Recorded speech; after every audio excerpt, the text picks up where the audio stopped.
Ryan Garcia never sent an offer to Isaac Pitbull Cruz. That's what he's saying. We're going to talk about all that and more in this video. It's up.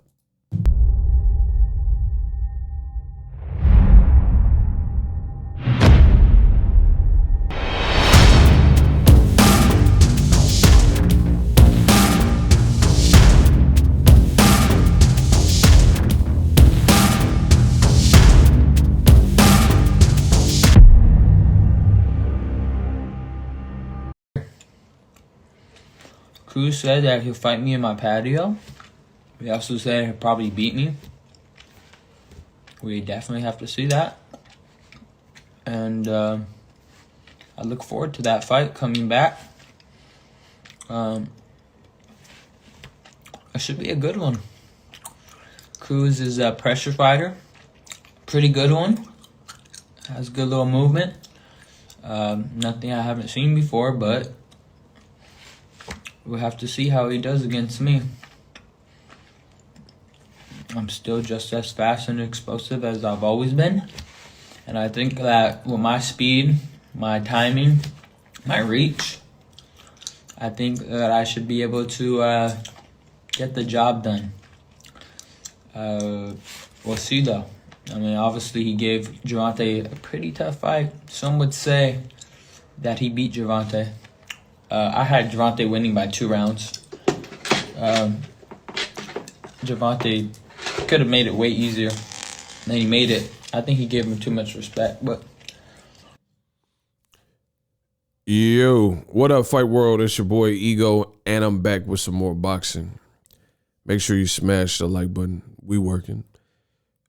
So that was Ryan Garcia a little while ago, and now he admits that he's fighting someone completely different, Emmanuel Togos, right? Not Isaac Pitbull Cruz. Isaac Pitbull Cruz was asked about this and saying, hey, what happened? You know, why didn't the fight with Ryan Garcia go through? This is what Isaac Cruz had to say. I will highlight it for you guys in yellow. Isaac Pitbull Cruz, he was at yesterday's fights with Keith Thurman, and this is what he had to say. He says, quote, there was never direct contact between them, meaning Ryan Garcia's promotion, Golden Boy Promotion, and my team and Manny Pacquiao Promotions. So it was simply something that didn't happen. The only offer that was made was through social media. There was never anything on paper factually that we could go off of, end quote. Now, listen, they say there's 2 sides to every story, but for one, you got to look at these situations and apply a little bit of common sense. So for starters, who's constantly on social media and talking about who they want to fight and who they'll beat and who they'll knock out? Isaac Pitbull Cruz or Ryan Garcia? And I think we all know the answer to that particular one. So there's that. And you could say it's circumstantial evidence, but you got to, again, apply a little bit of common sense. Second, Isaac Pitbull Cruz fought Gervonta Davis with 2 weeks notice because Rolly Romero had legal problems, and those legal problems, they pulled the plug, and Gervonta will probably fight Rolly now, you know, but the plug was pulled on the actual fight because at the end of the day, he wasn't able to fight. It wasn't a good look until that matter was resolved, which it now has been concluded. At least, you know, that's what we're being told. So Isaac Pitbull Cruz, like, he has never done anything, in my honest opinion, to further or let me believe that he didn't want to fight or he's not willing to fight the best, because there's no way that you take a Gervonta Davis fight on short notice and make it to the end when only one other fighter, and not in a 10-12 rounder, made it the full distance with Gervonta Davis. The last guy and the only other guy outside of Isaac Pitbull Cruz that made it the distance, it was like a 6-rounder, maybe even an 8-rounder. So Gervonta Davis versus Pitbull Cruz set a new precedent.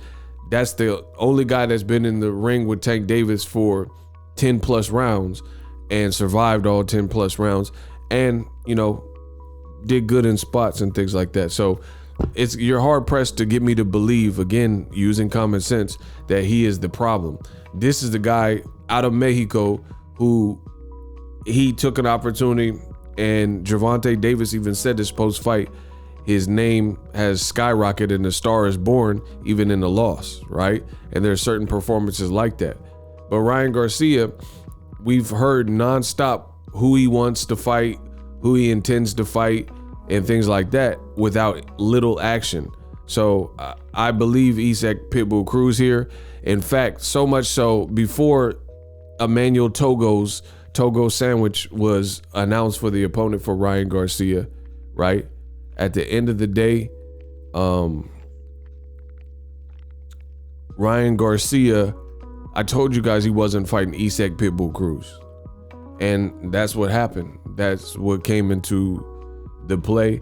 And Golden Boy, just another thing for you guys to observe and look at is how Golden Boy played it.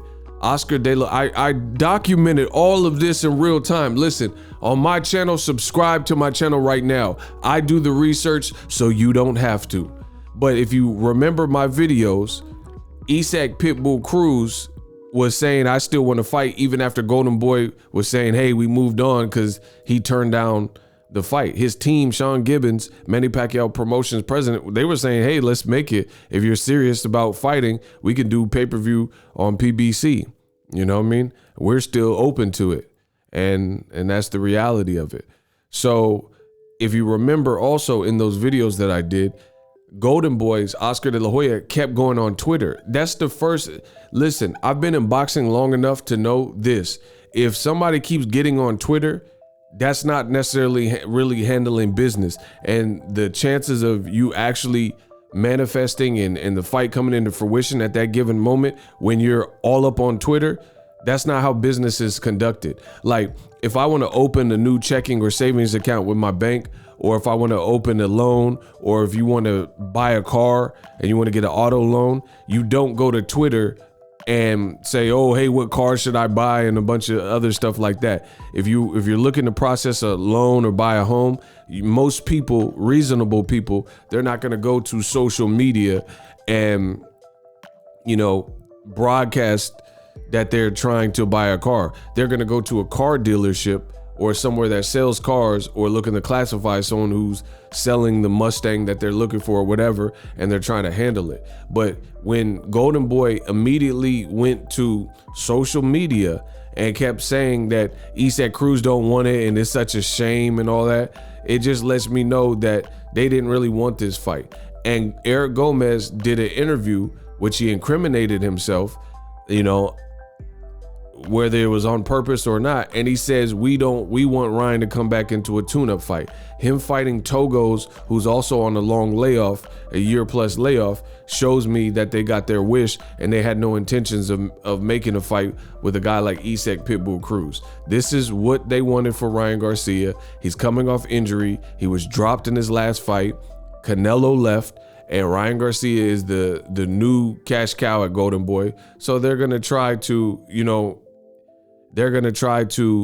actually make Ryan Garcia's residency last longer by not matching him overly tough, because we've seen guys like Teofimo Lopez, young fighter, and he was splattered in his last fight and dropped and lost his titles to an underdog. So why would they put him in with the dangerous guy like Isak Pitbull Cruz? But my thing is this, my stance is keep it real in boxing.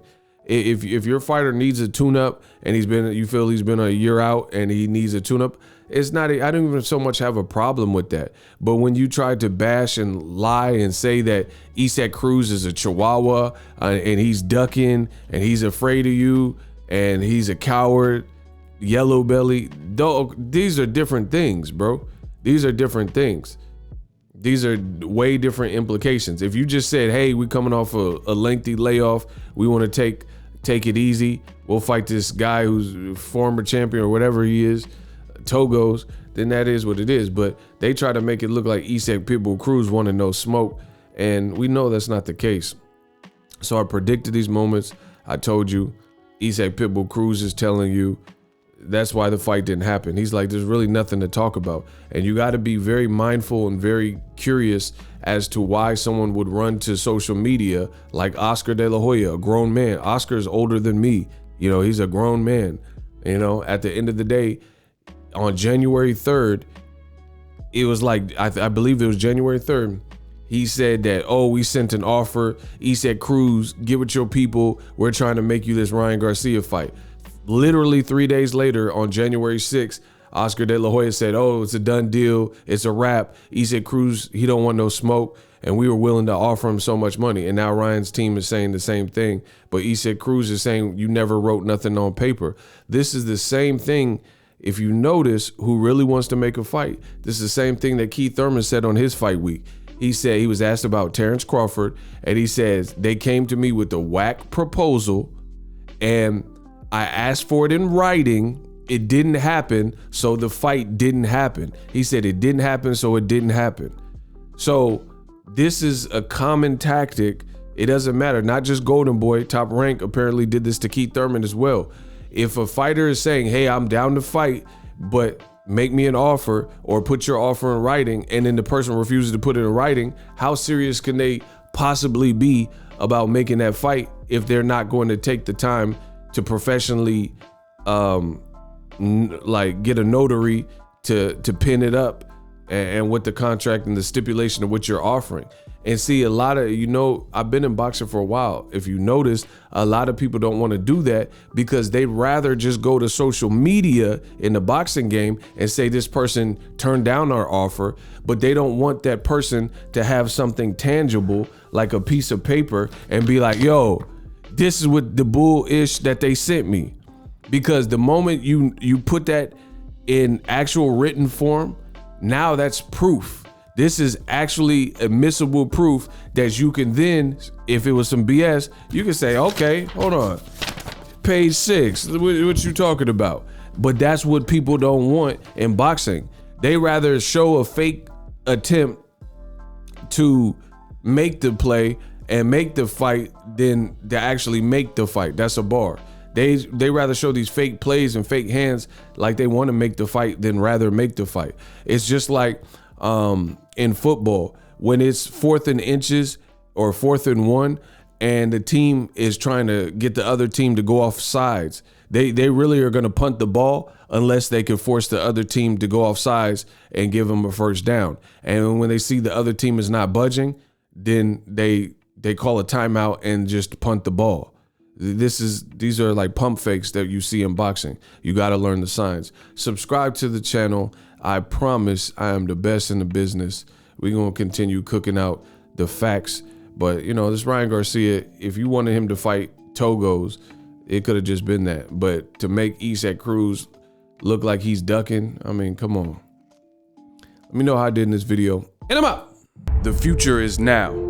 The Hibernation 5s by Kenichi Bear.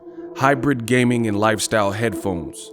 Out of the box, you can connect to any console or PC. Bluetooth ready with a low latency USB adapter, color RGB, and extreme bass mode. The Hibernation 5s adjust to you. Whether you need a gaming, travel, gym, or lifestyle headphones, the Hibernations got you covered. The new Hibernation 5s, link in the description. Customize the way you hear the world. Welcome to the nation. Are you tired of your YouTube videos not getting any views? Well, consider TubeBuddy. I've used TubeBuddy for years to scale up my YouTube channel. Now we're sitting over 200,000 subscribers. TubeBuddy is a browser extension that offers a ton of built-in productivity and time-saving services to take your channel to the next level. Use my link in the description to get started with TubeBuddy and level up your channel faster.